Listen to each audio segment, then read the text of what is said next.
तो आज की test discussion class test Panchakarma पे। तो सबसे पहला क्वेश्चन है कि अनुवासन बस्ती कब देना चाहिए। तो बस्ती में देखें तो अनुवासन बस्ती, निरूह बस्ती, अनुवासन बस्ती स्नेह प्रधान और निरूह बस्ती क्वाद प्रधान होती है। अनुवासन बस्ती को बताया गया है कि आर्द्र पाणी नाम। ऑप्शन बी देखें, आर्द्र मतलब गीले, पानी मतलब हाथ। तो जब आप खाना खाते हैं, खाना खाने के बाद आई थिंक सभी लोग हाथ अपने धुलते होंगे, लेकिन आप रेस्टोरेंट में खा रहे हैं उस समय की बात नहीं, क्योंकि रेस्टोरेंट में धुलते कहाँ है, वहां तो टिश्यू पेपर लेके हाथ को पोंछते हैं और कुछ लोग तो जबरदस्ती टिश्यू पेपर खराब करते हैं। तो ये चरक ने उन दिनों की बात बताई है जब आप घर पे खाना खा रहे हो और उसके बाद में हाथ जब धुलते हैं और धुलने के बाद हाथ गीले रहते हैं, उसी समय आपको जो है अनुवासन बस्ती देना चाहिए, आर्द्र पाणी नाम। तो ऑप्शन बी करेक्ट होगा। नेक्स्ट उसके अगला क्वेश्चन देखें, अनुवासन बस्ती की मात्रा कितनी होती है। अनुवासन बस्ती की मात्रा निरूह बस्ती की चतुर्थांश होती है। ऑप्शन ए 6 पल, क्योंकि निरूह बस्ती 24 पल की होती है, या इसको 12 प्रसरथ कहते हैं। देखो, एक शब्द होता है प्रस्थ, एक होता है प्रसरथ, एक होता है पल। ये सब अलग अलग चीजें हैं। एक प्रस्थ जो होता है वो अलग है, एक प्रस्थ 4 पल के बराबर होता है, यानी कि ये 16 नहीं, एक प्रस्थ 16 पल के बराबर होता है। एक प्रस्थ 16 पल के बराबर, एक प्रसरत 2 पल के बराबर, यानी कि बात किया जाए कि एक प्रस्थ में 8 प्रसरत होते हैं। तो प्रस्थ और प्रसरत दोनों अलग चीजें हैं। तो 12 प्रसरत या 24 पल की जो मात्रा होती है वो निरूह बस्ती की उत्तम मात्रा होती है, और इसका जो चतुर्थांश 1/4 यानी कि 6 पल जो होता है वो अनुवासन बस्ती की मात्रा होती है। लेकिन ये मनुष्यों में है, और पशुओं में जो है वो 1/, यहाँ 4 है तो वहां पर 1/6 हो जाएगी पशुओं में, अष्टमांश, सॉरी।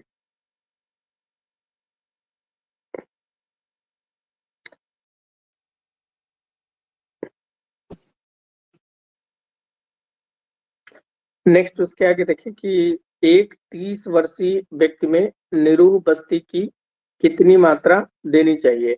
तो अवस्था के अनुसार निरूह बस्ती अलग अलग अवस्थाओं में अलग अलग निरूह बस्ती की मात्रा बताई गई है, लेकिन 20 वर्ष के बाद में निरूह बस्ती की मात्रा फिक्स करके बताई गई है। तो उसमें जो उत्तम मात्रा होती है, तो यहाँ पर अगर देखा जाए तो उत्तम मात्रा जो है वो 24 पल होती है निरूह बस्ती की। ऑप्शन डी 24 पल देना चाहिए, क्योंकि 18 वर्ष से लेकर 70 वर्ष तक निरूह बस्ती एक समान देते हैं 24 पल की। 70 वर्ष के बाद में 16 वर्ष के समान यानी कि 20 पल देते हैं। एक वर्ष में 1 पल, 2 वर्ष में 2 पल, 3 वर्ष में 3, इसी तरह से हम 12 वर्ष तक 1-1 पल बढ़ाते हैं। फिर 13 वर्ष से 2-2 पल बढ़ाते हैं, तो 13 वर्ष में 14, 14 वर्ष में 16 पल, 15 वर्ष में 18 पल, और 16 वर्ष में 22 पल, और 17 वर्ष में नहीं, 16 में 20, 17 में 22, 18 में 24 पल। 18 से 70 तक लेकर कांस्टेंट होता है, एक समान 24 पल की मात्रा प्रयोग की जाती है। तो यहाँ पर 30 वर्षीय व्यक्ति के लिए 24 पल की मात्रा प्रयोग करना चाहिए। नेक्स्ट, वात रोग में अनुवासन बस्ती कितनी देनी चाहिए। तो देखिए, हमेशा वात रोग में देखो, एक कंफ्यूजन हमेशा ये होता है कि कफ में ज्यादा होगा अनुवासन या वात में।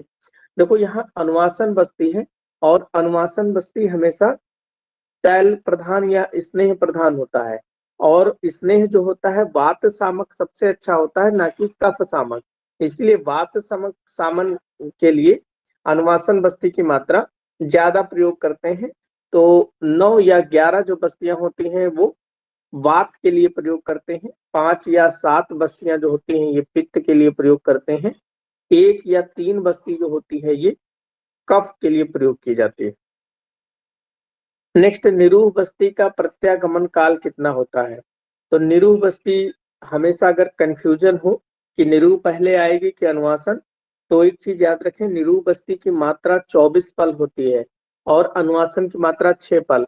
तो अगर आपके कोलन में बहुत ज्यादा मात्रा अगर प्रवेश करा दी जाए, जैसे 24 पल की मात्रा बहुत ज्यादा हो जाएगी, तो उसमें कोलन का डिस्टेंशन ज्यादा होगा तो जल्दी से वो बाहर आएगी। तो निरूह बस्ती इसका मतलब एक मुहूर्त में ही बाहर आ जाएगी। एक मुहूर्त 48 मिनट के बराबर होता है। और अनुवासन बस्ती अहोरात्र 24 घंटे का समय लेती है प्रत्यागमन काल या वापस आने में। नेक्स्ट क्वेश्चन देखें, सारंगधर के अनुसार स्नेह बस्ती की सबसे छोटी मात्रा कितनी होती है? तो सारंगधर ने अनुवासन बस्ती जो होती है उसकी 3 मात्रा बताई थी उन्होंने, एक 6 पल की, दूसरी 3 पल की और तीसरी 1.5 पल की। तो जो 1.5 पल की मात्रा होती है उसको उन्होंने सबसे छोटी मात्रा बताई। Option A correct. सॉरी, 1.5 पल और उन्होंने 2 पल भी बताया, तो 1.5 पल या 2 पल, तो ऑप्शन बी और सी सही होगा। वैसे 1.5 पल की मात्रा सबसे छोटी होती है लेख चक्रपाणी के अनुसार, लेकिन सारंगधर ने दोनों मात्रा बताई हैं, बी और सी, 1 पल और 1.5 पल और 2 पल। नेक्स्ट देखें, सुश्रुत के अनुसार 5वीं स्नेह बस्ती किस धातु की पुष्टि करती है? तो जो 5वीं स्नेह बस्ती होती है वो रक्त की पुष्टि करती है। तो इसको भी मैंने बताया था कैसे याद रखेंगे। पहली स्नेह बस्ती सीधे ऊपर चली जाती है, पहली वाली नहीं, पहली वाली क्या करेगी, सीधे वहीं पर बस्ती और वंक्षण का स्नेहन करेगी। दूसरी वाली ऊपर की तरफ ऊर्ध्वजत्रुगत वायु का समन करेगी। तीसरी वाली बल वर्ण की उत्पत्ति करती है। चौथी वाली, फिर चौथी वाली से लेकर फिर आगे की जितनी धातुएं हैं, रस, चौथी वाली में रस, 5वीं वाली में रक्त, छठी वाली में मांस, 7वीं वाली में मेद, 8वीं वाली में आस्था और 9वीं वाली में मज्जा। लेकिन जो शुक्रगत जो होती है वो द्वय गुण, यानी कि 9 का 2 गुना 18 बस्ती अगर देते हैं तब शुक्र की पुष्टि होती है। तो ऑप्शन यहाँ पर 5 पूछा है, तो रक्त ऑप्शन करेक्ट होता है। रस वाला 4 में, मांस वाला रस के बाद में रक्त, फिर मांस वाला हो जाएगा 6 में, और मेद वाला 7 बस्ती। नेक्स्ट देखें, सुश्रुत के अनुसार प्रावृत ऋतु में स्नेह बस्ती कब देना चाहिए? तो प्रावृत ऋतु में स्नेह यानी कि अनुवासन बस्ती को दिन के अंत में यानी दिवांते प्रयोग करना चाहिए, क्योंकि दिन के अंत यानी दिवांते में ही उस समय अपराह्न में वात बड़ी होती है, उसी समय स्नेह बस्ती का प्रयोग करें। नेक्स्ट, चरक के अनुसार पंचकर्म का कार्यक्रम कराने के बाद यानी कि पंचकर्म के बाद परिहार काल का मतलब होता है पथ्य अपथ्य का पालन कितने दिनों तक करना चाहिए? तो चरक ने सीधा बताया कि पथ्य अपथ्य काल 2 गुना तक पालन करना चाहिए, यानी कि अगर आपने 15 दिन तक पंचकर्म कराया है तो 1 महीने तक, और अगर आपने 10 दिन तक कराया तो 20 दिन तक पथ्य अपथ्य का पालन करें, जबकि सुश्रुत ने बताया है 1 महीने तक पालन करना चाहिए।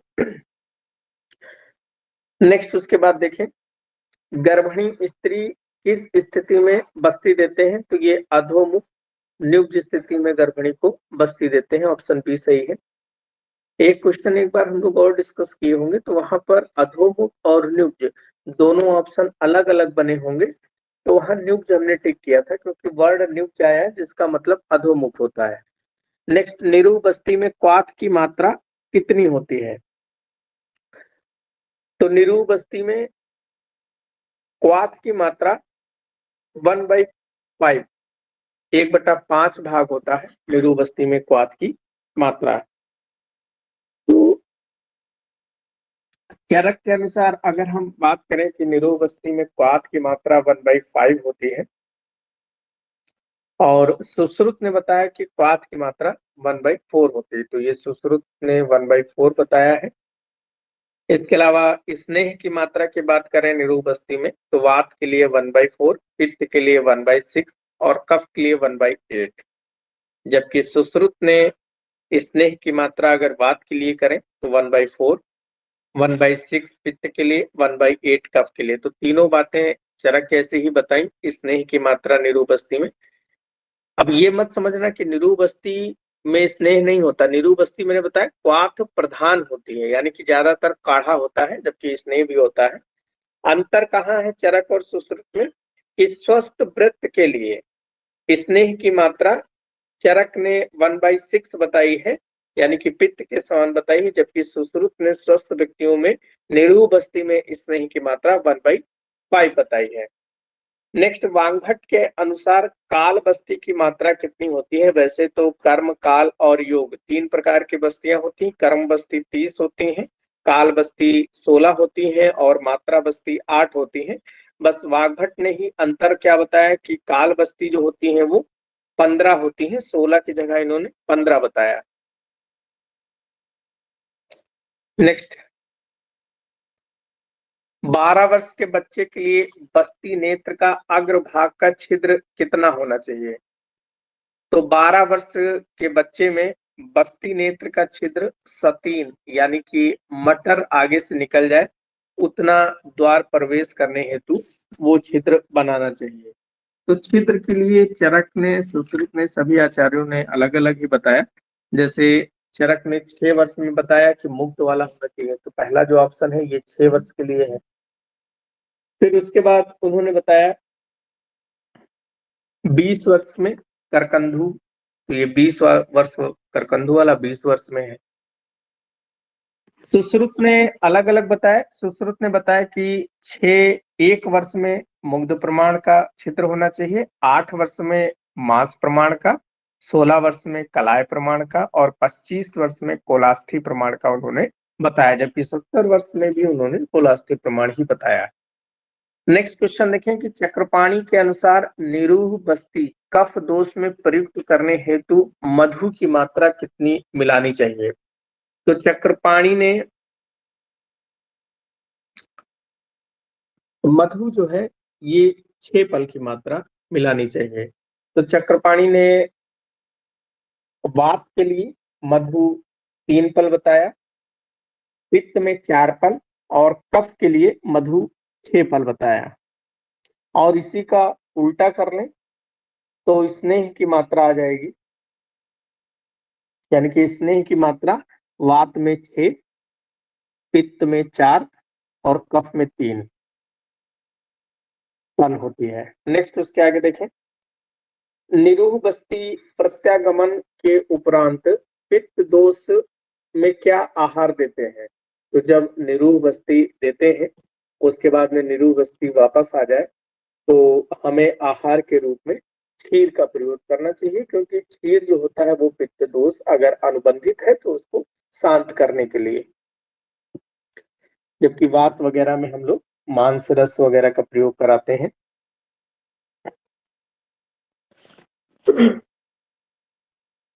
नेक्स्ट अगला क्वेश्चन देखें, सुश्रुत ने बस्ती नेत्र में कणिकाओं की संख्या कितनी बताई है? तो सुश्रुत ने बस्ती नेत्र में कणिकाओं की संख्या 2 बताई है, जबकि ये क्वेश्चन थोड़ा सा बस्ती नेत्र में, अगर यहाँ क्वेश्चन पूछा जाए सुश्रुत के अनुसार उत्तर बस्ती में कणिकाओं की संख्या कितनी है, तो सुश्रुत ने उत्तर बस्ती में 3 कणिकाएं और बस्ती में 2 कणिकाएं बताई हैं, जबकि चरक ने बस्ती नेत्र में कणिकाएं 3 बताई हैं और उत्तर बस्ती नेत्र में कणिकाएं चरक ने 2 बताई हैं, तो एक दूसरे का उल्टा बताया है। नेक्स्ट देखें, द्वादश प्राश्रित बस्ती में स्नेह की मात्रा कितनी होती है? तो द्वादश प्राश्रित का मतलब है कि 12 प्राश्रित यानी कि 24 फल ये हो जाएगा। और इसमें द्वादश प्राश्रित बस्ती में हमको स्नेह कितना मिलाना है? 3 प्रसृत स्नेह द्वादश प्राश्रित बस्ती में मिलाना चाहिए। द्वादश प्रसरत बस्ती में 12 प्रसरत में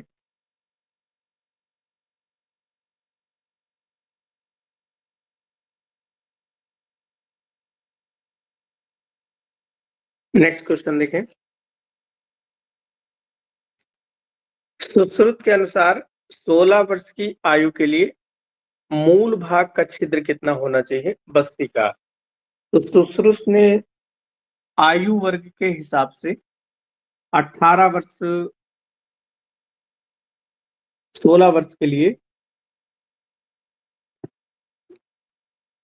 मयूर के समान, ऑप्शन बी। तो सुश्रुत ने 1 वर्ष में कंक पक्षी के पैर के समान, 8 वर्ष में सयन पक्षी, 16 वर्ष में मयूर और 25 वर्ष में गृध्र के समान उन्होंने बताया।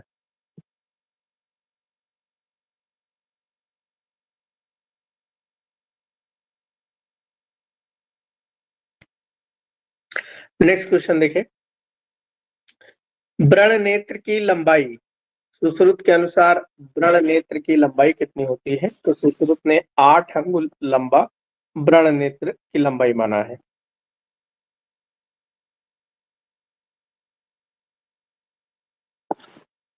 नेक्स्ट उसके आगे देखें। वाग्भट के अनुसार 16 वर्ष आयु के लिए बस्ती नेत्र का प्रमाण कितना होना चाहिए?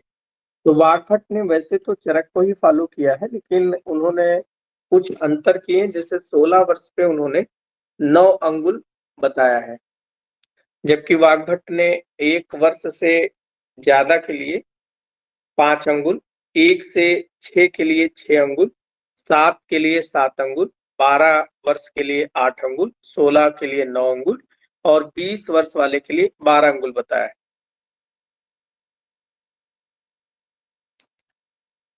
18 वाला क्वेश्चन दोबारा देखें कि सुश्रुत के अनुसार 16 वर्ष आयु के लिए मूल भाग के छिद्र का प्रमाण कितना है? तो मूल भाग के छिद्र का प्रमाण 6 अंगुल के 6 वर्ष 1 वर्ष के लिए कंक पक्षी, 8 वर्ष के लिए सयन पक्षी, 16 वर्ष के लिए मयूर पक्षी, 25 और 70 के लिए गृध्र। नेक्स्ट उसके आगे देखें 21 क्वेश्चन नंबर 21। बस्ती नेत्र यदि जीर्ण बनाया गया हो, जीर्ण मतलब अगर बस्ती नेत्र पुराना हो जाए, तो उसका अगर बस्ती नेत्र हम बना दें तो उससे होने वाला दोष क्या होगा? तो पुराना होगा तो उससे क्षरण, ऑप्शन सी क्षरण होगा, गुद द्वार में क्षरण हो जाएगा। तो इसमें बस्ती दोष में बताया गया कि जैसे क्षोभ, क्षोभ कब होगा? जब बस्ती नेत्र पतला होगा तो क्षोभ होगा। कर्षण, जब बस्ती नेत्र मोटा बना दोगे तो गुदा में अंदर जल्दी प्रवेश नहीं करेगा, तो वो गुदा को कर्षण करेगा।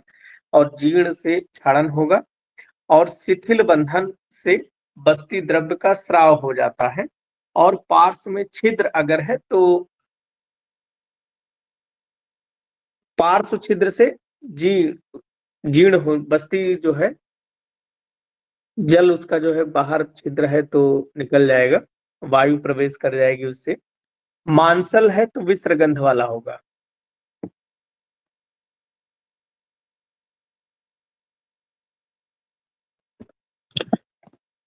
नेक्स्ट उसके आगे देखें।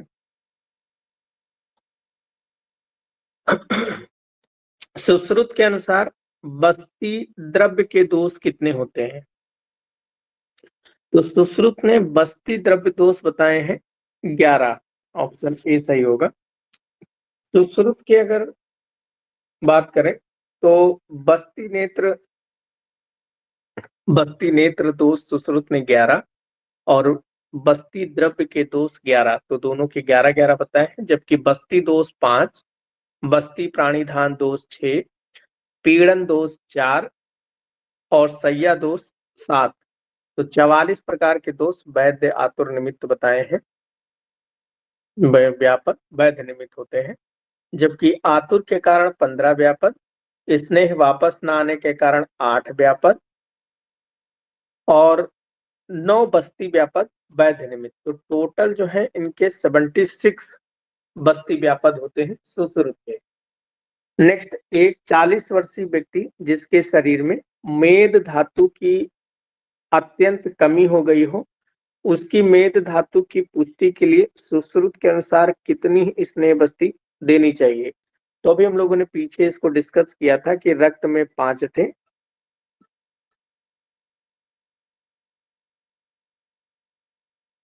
और रस के लिए 4, रक्त के लिए 5, मांस के लिए 6 और मेद के लिए इसका मतलब 7 स्नेह बस्ती देना होगा। तो ऑप्शन सी सही है। नेक्स्ट देखिए, पंच तिक्त पंच प्राश्रित बस्ती का प्रयोग कहाँ करते हैं? तो पंच तिक्त यानी कि तिक्त औषधियां यहाँ पर है, तो प्रमेह में भी प्रयोग होगा, अभिसंध में भी और कुष्ठ में। ऑप्शन आल सही होगा। नेक्स्ट क्वेश्चन देखें कि संशोधन के उपरांत एक आसन में बैठने से होने वाला रोग कौन सा है? तो संशोधन के बाद में अष्ट महादोषकर भावों का वर्णन किया गया है, उसमें से अगर व्यक्ति कोई लगातार बैठा रहेगा तो उसके मध्यगत शरीर के रोग हो जाएंगे। तो ऑप्शन बी सही होगा। अधोगत रोग ज्यादा पैदल चलने पर होगा, अत्यधिक मैथुन से क्षय वाले रोग हो जाएंगे, अजीर्ण से आमज रोग हो सकते हैं। नेक्स्ट देखें, स्वस्थ और आतुर दोनों के लिए प्रयोग की जाने वाली बस्ती कौन सी है? तो यापन बस्ती ही एक ऐसी बस्ती है जो स्वस्थ और आतुर दोनों के लिए प्रयोग करते हैं। नेक्स्ट, सारंगधर के अनुसार पुरुषों में उत्तर बस्ती नेत्र प्रमाण कितना है? तो सारंगधर ने उत्तर बस्ती नेत्र प्रमाण 12 अंगुल बताया है। तो उत्तर बस्ती नेत्र प्रमाण विभिन्न आचार्यों के द्वारा अलग अलग ही बताए गए हैं, जैसे चरक ने, वाग्भट ने और सारंगधर ने तीनों ने 12 अंगुल ही बताया है, जबकि सुश्रुत ने 14 अंगुल बताया है। नेक्स्ट देखिए, सुश्रुत ने उत्तर बस्ती नेत्र कितने अंगुल कन्याओं के मूत्र मार्ग में प्रवेश करना चाहिए? तो कन्याओं के मूत्र मार्ग में उत्तर बस्ती नेत्र बहुत ज्यादा प्रवेश नहीं करना चाहिए, केवल 1 अंगुल ही प्रवेश करना चाहिए। Option C. जबकि योनि द्वार में बस्ती नेत्र 4 अंगुल, 4 अंगुल वाला ऑप्शन योनि द्वार में है, 2 अंगुल मूत्र मार्ग में है, लेकिन कन्याओं के मूत्र मार्ग में केवल 1 अंगुल ही प्रवेश करेंगे। ऑप्शन सी सही है। नेक्स्ट, सारंगधर के अनुसार गर्भाशय शोधनार्थ स्नेह की मात्रा कितनी प्रयोग करेंगे? तो सारंगधर ने गर्भाशय शोधनार्थ 2 पल की मात्रा बताई है, जबकि बस्ती शोधन के लिए 1 पल की मात्रा। तो 1 पल जो लिखा है ये बस्ती शोधन के लिए है, और 2 पल की मात्रा जो बताई है वो गर्भाशय शोधन के लिए है। जबकि बालिकाओं में यही मात्रा दोनों के लिए, बस्ती हो चाहे गर्भाशय हो, वो आधा पल की मात्रा बताते हैं। जबकि सुश्रुत ने जस्ट डबल बताया है, जैसे सुश्रुत ने बस्ती शोधनार्थ के लिए 2 पल या 1 प्रसरत बताया है, और गर्भाशय शोधनार्थ के लिए स्नेह और क्वाथ की मात्रा 2 प्रसरत या 4 पल बताया है, तो सारंगधर से 2 गुना बताया है। नेक्स्ट देखिए, क्वेश्चन नंबर 30। चरक के अनुसार नावन के कितने भेद हैं? तो नावन नस्य का प्रकार होता है, नस्य का पर्याय ही होता है, इसलिए नावन के उन्होंने 5 भेद बताए हैं। नहीं, नावन के 2 भेद बताए हैं। चरक ने नस्य के 5 भेद बताए हैं और नावन के 2 भेद बताए हैं। तो चरक के नस्य 5 प्रकार के नावन, औपीड, ध्यापन, धूमपान और प्रतिमर्श नस्य, जिसमें से उन्होंने नावन के 2 भेद स्नेहन और शोधन बताए हैं, औपीड के 2 भेद शोधन और स्तंभन, ध्यापन के कोई भेद नहीं है, चूर्ण का नस इसमें देते हैं, 6 अंगुल लंबी नली से देह और स्रोतस के विशोधन के लिए। धूमपान जो है 3 प्रकार का बताया, वैरेचनिक, स्नेहिक और प्रायोगिक, और प्रतिमर्श नस्य जो है किसी भी समय दे सकते हैं। स्नेहन और शोधन दोनों कार्यों के लिए प्रतिमर्श नस्य का प्रयोग किया जाता है। नेक्स्ट क्वेश्चन देखें कि किस प्रकार के नस्य में नस्य द्रव्य के रूप में चूर्ण का प्रयोग किया जाता है। तो ध्यापन जो है इसमें चूर्ण का प्रयोग किया जाता है। 6 अंगुल लंबी नली के द्वारा चूर्ण को दिया जाता है। जबकि अवपीड क्या है? अवपीड का मतलब किसी रस को निचोड़ कर जब नाक में डाला जाए। प्रतिमर्श नस्य का मतलब होता है जो नोज ड्रॉप अणु तेल वगैरह जैसे प्रयोग करते हैं, और धूमपान धुएं का लेना। नेक्स्ट, किस ऋतु में नस्य का प्रयोग नहीं करना चाहिए? तो नस्य का प्रयोग ग्रीष्म ऋतु में नहीं करना चाहिए।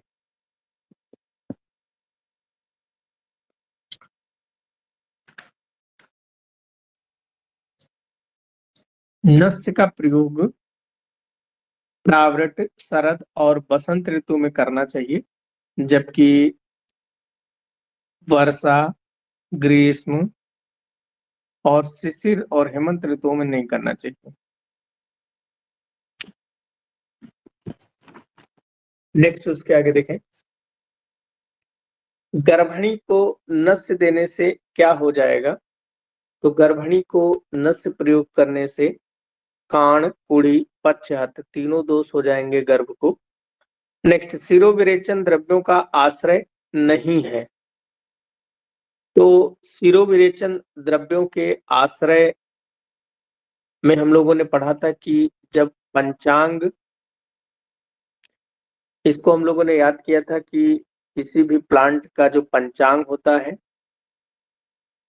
अगर उसमें क्षीर ऐड कर दिया जाए तो ये विरेचन द्रव्यों के आश्रय हो जाएंगे, विरेचन द्रव्यों के आश्रय हो जाएंगे।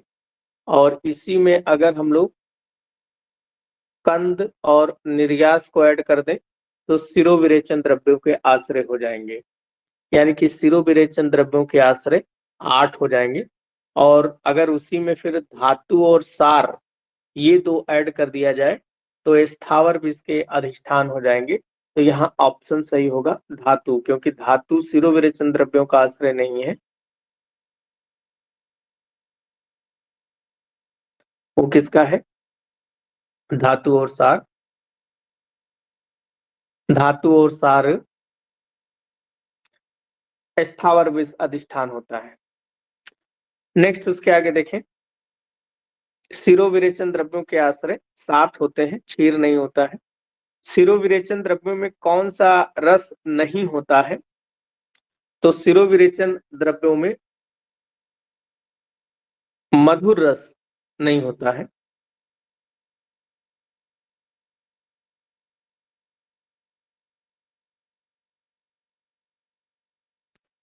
तो शिरोविरेचन द्रव्यों में मधुर रस नहीं होता है, कटु, तिक्त, कषाय रस होते हैं, इनका प्रयोग किया जाता है। नेक्स्ट क्वेश्चन देखें कि नस्य योग्य आयु कितनी होनी चाहिए सारंगधर के अनुसार? तो सारंगधर ने नस्य योग्य आयु 8 वर्ष से लेके 80 वर्ष बताई। नेक्स्ट क्वेश्चन देखें,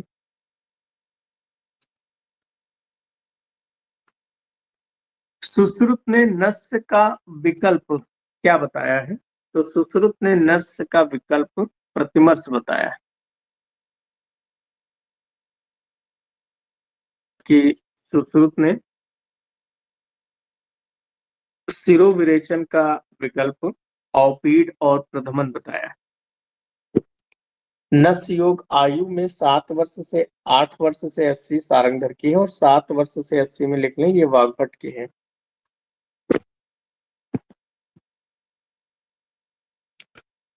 नेक्स्ट क्वेश्चन देखें कि अनरत या दुर्दिन में शिरोविरेचन देने से कौन सा दोष प्रकोपित हो जाएगा, कौन सा रोग भी हो सकता है? तो अनरत और दुर्दिन में ऊती नस्य और शिरोगौरव दोनों हो सकते हैं, तो ऑप्शन डी सही है।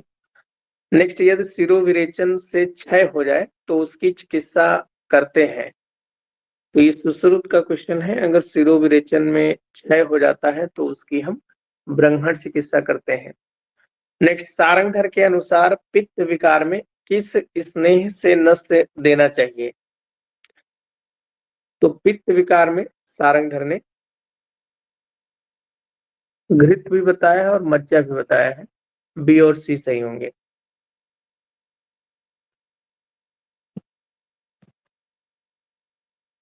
नेक्स्ट क्वेश्चन देखें उसके आगे। तो इसको एक बार देख लें कि सुश्रुत ने वात विकारों में वसा से बताया है, सारंगधर ने भी वात विकारों में वसा से बताया है, पित्त विकारों में नस से सुश्रुत ने घृत से बताया है और सारंगधर ने घृत और मज्जा दोनों से बताया है। जबकि वात पित्त में सुश्रुत ने मज्जा बताया है, जबकि सारंगधर ने नहीं बताया। सारंगधर ने फिर कफ या वात कफज में सुश्रुत ने तैल और सारंगधर ने भी तैल बताया है।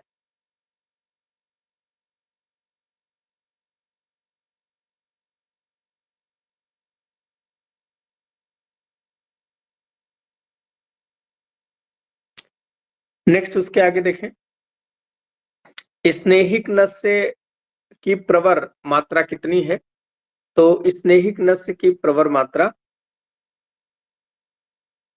पाणी सुक्ति या 64 बूंद, क्योंकि एक पाणी सुक्ति में 64 बूंद होते हैं। ऑप्शन डी सही है, ए एंड सी। स्नेहिक नस्य की 3 मात्राएं होती हैं, 16 बूंद, 32 बूंद और 64 बूंद में 32 बूंद सुक्ति प्रमाण और 64 जो होता है वो पाणी सुक्ति होता है। नेक्स्ट, चेतो विकार में किस प्रकार का नस्य देना चाहिए? तो चेतो विकार में प्रथमन नस्य, चेतो विकार का मतलब होता है मानसिक व्याधियों में प्रथमन नस्य देना चाहिए। नेक्स्ट, प्रतिमर्श के 15 काल वाग्भट ने माने हैं, लेकिन उन्होंने क्या नहीं माना है? यानी कि सुश्रुत ने जो प्रतिमर्श नस्य के काल माने हैं, उस काल में वाग्भट ने क्या नहीं माना? तो निर्गच्छत नहीं माना, घर से निकलते समय निर्गच्छत, ग्रह निर्गच्छत ये नहीं बताया है वाग्भट ने। इसके स्थान पर सिरो, अभ्यंग और हास्य बताया है। नेक्स्ट, अष्टांग संग्रह के अनुसार कृच्छ अवबोध में किस प्रकार का नस्य देखें? कृच्छ मतलब बड़ी ही कठिनाई के साथ में जिसकी नींद खुलती हो या आंखें उसकी खुलती हो, तो ऐसे व्याधि में ब्रंहण नस्य का प्रयोग करेंगे। नेक्स्ट, सर्पदंश में प्रयुक्त नस्य क्या है? तो सुश्रुत ने सर्पदंश में औपीड नस्य का प्रयोग बताया है। नेक्स्ट, दंत कटकटायन में प्रयुक्त नस्य कौन सा होता है? अष्टांग हृदय के अनुसार दंत कटकटायन का मतलब जो बच्चे दांत किटकिटाते रहते हो, तो ऐसे बच्चों को मर्स नस्य का प्रयोग करना चाहिए।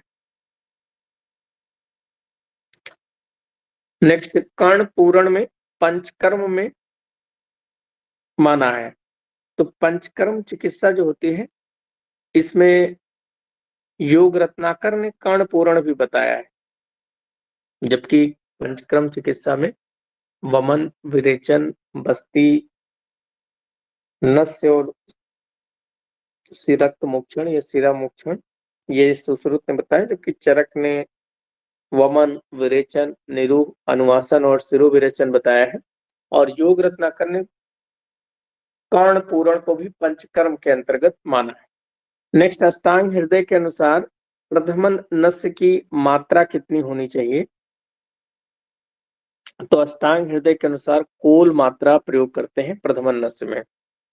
नेक्स्ट, स्तंभक और संज्ञा प्रबोधक ये नस्य के भेद किसने बताए हैं? तो विदेह ने बताए।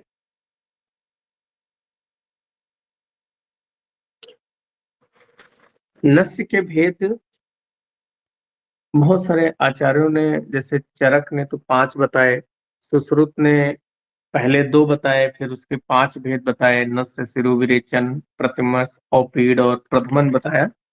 इसके अलावा विदेह ने जैसे स्तंभक और संज्ञा प्रबोधक बताया, भोज ने प्रायोगिक और स्नेहिक बताया। इसके अलावा काश्यप ने ब्रह्मण, कर्षण और पुनः शोधन और पूरण बताया। भेल ने 4 प्रकार का बताया, औपीड, अनुवाद से, प्रथमन और धूमनस से। सारंगधर ने रेचन और स्नेहन 2 प्रकार का बताया। तो सबके अलग अलग ही हैं। नेक्स्ट उसके आगे देखें, रक्त में राग किस महाभूत के कारण होता है? रक्त में राग का मतलब उसका जो रेड कलर होता है ये अग्नि महाभूत के कारण ही होगा। तो ऑप्शन बी। रक्त स्वभावतः शरद ऋतु में दुष्ट होता है। पित्त भी शरद ऋतु में दुष्ट होता है और रक्त भी स्वभावतः शरद ऋतु में दुष्ट होता है। बसंत में कफ और वर्षा में वात दुष्ट होती है।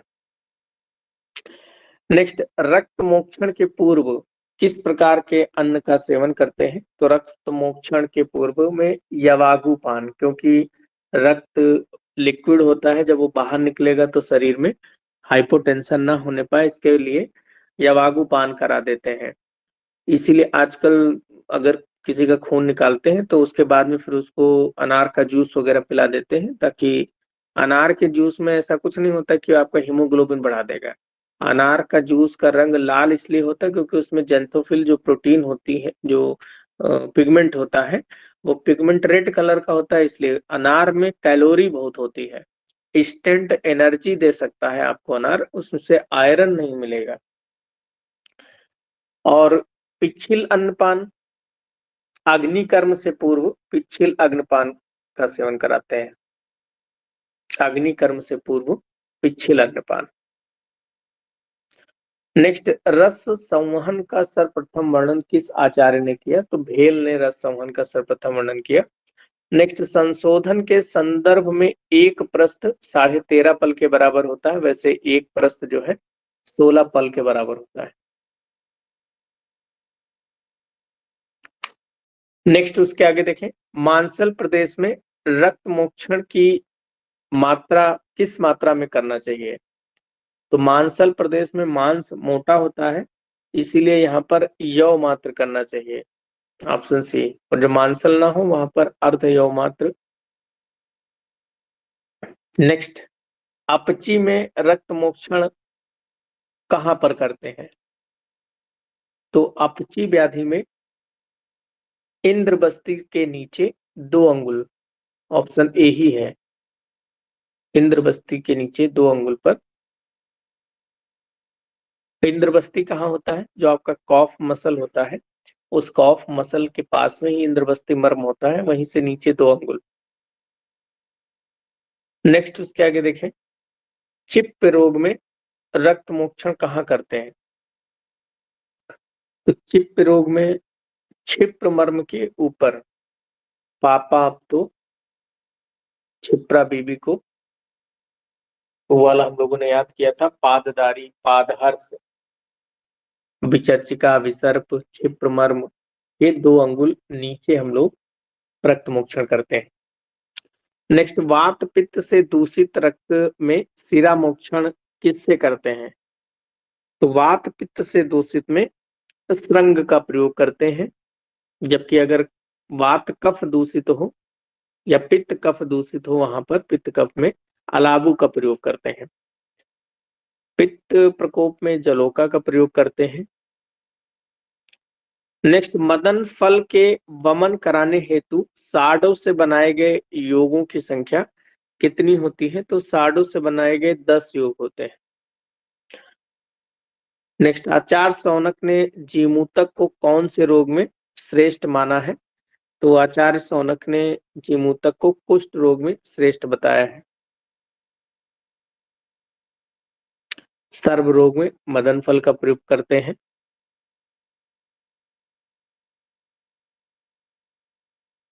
नेक्स्ट देखिए, पिंड फला किसका पर्याय है? तो पिंड फला पर्याय होता है मदन फल का। नहीं, पिंड फला इक्ष्वाकु का है, ऑप्शन ए। पिंड फला पर्याय जो है इक्ष्वाकु का है। इक्ष्वाकु के क्षीर के साथ वमन के कितने योग हैं? तो इक्ष्वाकु को क्षीर मतलब दूध के साथ में वमन कराने के लिए हमें 8 योग बताए गए। नेक्स्ट, राजकोषातकी पर्याय किसका है? तो राजकोषातकी पर्याय धारमार्गो का है। नेक्स्ट, 777 ऑयल ये सोरियासिस के लिए प्रयोग करते हैं और इसमें स्त्री कुटच पड़ा होता है। कुटच के वमन योगों की संख्या कितनी होती है? तो कुटच के वमन योगों की संख्या 18 होती है, मदन फल के 133 होती है, जिमूतक के 39। तो और 18 किसकी है? कुटच की है। नेक्स्ट, तिलवक कल्प के योगों की संख्या कितनी होती है? तो तिलवक कल्प के 16 योग होते हैं, ऑप्शन बी। विरेचनम मुख्यतमम कामलाहर उत्तमम किस विरेचन योग के लाभ है? तो मुख्य रूप से कामला के लिए किसका योग प्रयोग करते हैं? तो ये दंती मूल कल्क का, ऑप्शन सी। नेक्स्ट, अनुवासन व्यापद कितने होते हैं? तो अनुवासन व्यापद चरक ने 6 बताए हैं, जबकि वमन विरेचन व्यापद 10 बताए गए हैं। निरूह बार। नेक्स्ट क्वेश्चन देखें, क्वेश्चन नंबर 69। निम्न में से वमन के योग्य रोगी है, किसको वमन कराना चाहिए? तो वमन के योग्य नूतन ज्वर वाला, क्योंकि अति स्थूल में नहीं कराएंगे, संवृत कोष्ठ में नहीं, पूरा छत में नहीं, नूतन ज्वर में वमन कराते हैं। नेक्स्ट, विरेचन के योग्य रोगी कौन से होते हैं? पांडु, प्लीहा, शुक्रदोष। तो इसमें सभी हैं, सभी में विरेचन कराते हैं, ऑप्शन डी।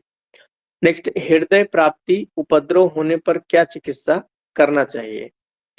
तो अगर बस्ती द्रव्य आपने अनुवासन बस्ती खाली पेट नहीं देते हैं और आपने खाली पेट दिया तो बस्ती ऊपर हृदय की तरफ जा सकती है, तो हृदय प्राप्ति, या बहुत तेजी से निरूह बस्ती दे दिया तब भी हृदय प्राप्ति हो जाएगी। तो इसके लिए अम्ल स्कंद, लवण स्कंद दोनों का प्रयोग करते हैं, बोथ। नेक्स्ट, आपाद तल मूर्ध स्थान दोसान पक्वासे स्थित किसके लिए कहा गया है? तो ये बस्ती के लिए कहा गया है कि पैर से लेके सर तक कहीं पर भी दोष स्थित हो तो बस्ती उसे खींचकर बाहर निकाल देता है। जैसे सूरज अपने प्रकाश से, अपनी गर्मी से रस को सोख लेता है, वैसे ही ये करता है। नेक्स्ट, कपोत यु कूजते, ये किसका लक्षण है? तो कपोत यु कूजते अपतंत्र का लक्षण है। नेक्स्ट, शंख चूर्ण प्रपांडु लक्षण कहां पर पाया जाता है? तो शंख चूर्ण प्रपांडु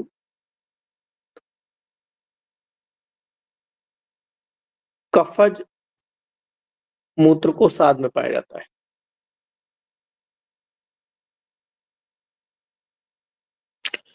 नेक्स्ट, इसके आगे देखें, भस्म उदक प्रतिकाश लक्षण कहां पर मिलता है? तो भस्म उदक प्रतिकाश लक्षण ये मूत्र शुक्र में मिलेगा, ऑप्शन ए। शस्त्र विषोपमम ये लक्षण कहां पर मिलता है? तो शस्त्र और विष के समान मारक होता है, ये बस्ती कुंडल। नेक्स्ट, संखक रोग में दोष क्या है चरक के अनुसार? तो चरक ने संखक रोग में वात, पित्त और रक्त बताया है, जबकि त्रिदोष प्लस रक्त ये सुश्रुत वाग्भट ने बताया है। सुश्रुत ने वात प्रधान और वाग्भट ने शायद पित्त प्रधान बताया है। नेक्स्ट, उसके आगे देखें कि नयन व अथवा स्रोत अतिवृद्धियों विनाशित लक्षण किसका है? तो नयन और स्रोत इंद्रियों को अगर ये व्याधि ज्यादा बढ़ जाती है तो नष्ट कर देती है। अर्धाव भेदक, जिसमें आधे सर में भेदन के समान पीड़ा होती है। सोम वलकल के क्वाथ के साथ बस्ती हम किस प्रकार की व्याधि में प्रयोग करते हैं? तो प्रमेह व्याधि में सोम कल्क के साथ में बस्ती दी जाती है। नेक्स्ट, असंचारी मात्रा, ऐसी मात्रा जो मुख में भर के घुमाई ना जा सके तो उसे हम गंडूस कहते हैं। अनाटवंत पशुवत भुजते ये अप्रमाणता, तो जो व्यक्ति बिना किसी प्रमाण के पशुओं के समान खाना खाता रहता हो तो वो अजीर्ण को प्राप्त करता है। तो ये अजीर्ण का निदान भी है और इसका वर्णन सुश्रुत ने किया है। तो ये 81 क्वेश्चन पंचकर्म के थे, काफी इंपॉर्टेंट है सारे के सारे। क्वेश्चन नंबर 57 ठीक कर लेना, क्षिप्र मर्म के 2 अंगुल ऊपर है। ऑप्शन ए सही होगा क्वेश्चन नंबर 57 में। और यहाँ व्रीहिमुख शस्त्र से, व्रीहिमुख शस्त्र से क्षिप्र मर्म के 2 अंगुल ऊपर रक्त मोक्षण करते हैं। ऑप्शन ए ठीक होगा 57 का।